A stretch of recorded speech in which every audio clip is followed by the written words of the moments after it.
başlardan belki de 75 tane gazete var.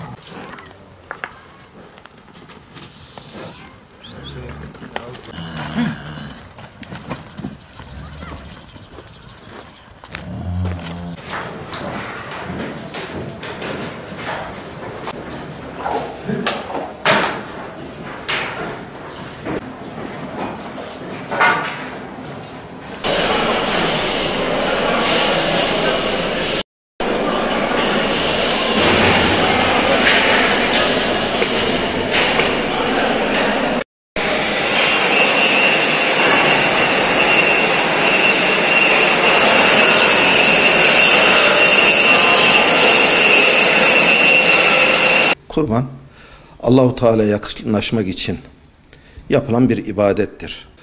Kurban ibadeti Hanefi mezhebine göre ve birçok müştehit alimlere göre kurban ibadeti vacip bir ibadettir. Kim için? Akıl bali olan, gücü vakti yerinde olan, yani bundan da nisap miktarı bir malı bulunan, kesmeye gücü yeten her Müslüman için kurban ibadetini yerine getirmek vaciptir. Şafii mezhebine göre de müekked sünnettir. Tabi zaman gelişti.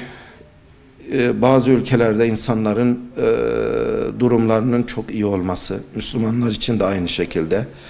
Bazı ülkelerde de çok fakir kalan Müslümanların olması, özellikle 20. yüzyıl başlarında sömürgelerin çoğalmasıyla bir yerde aşırı zenginleşme, bir bölgede de aşırı fakirleşme oldu.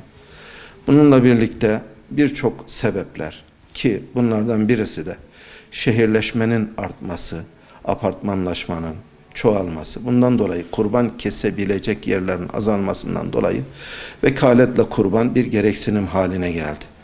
Vatandaşlarımız ve özellikle 2 kurban, 3 kurban kesmesi gereken, fazla kurbanları olan veyahut da her yıl, her zaman, yılın her zamanında et ihtiyacını karşılayabilen kardeşlerimiz özellikle teveccüh gösteriyorlar. Bu ibadetin vekaletle olmasının çeşitli birçok faydalarının yanındaki o toplumsal barış, toplumsal kaynaşma, yardımlaşma duygularıyla birlikte 2 tane büyük fayda. Birincisi tamamıyla Allah rızası için bağış oluyor.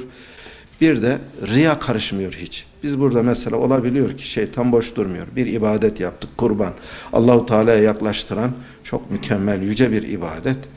Bunu apartmanımızın fakir gördüğümüz birisine verdiğimiz zaman daha sonra karşılaştığımızda şeytan içimize ondan bir saygı veyahut da bir minnet bekleme hissini ister istemez veriyor. Bu vermesi de sadakanın batıl olacağı ayet-i kerimede başa kalkma ve minnet duyma batıl edeceğini belirtiyor.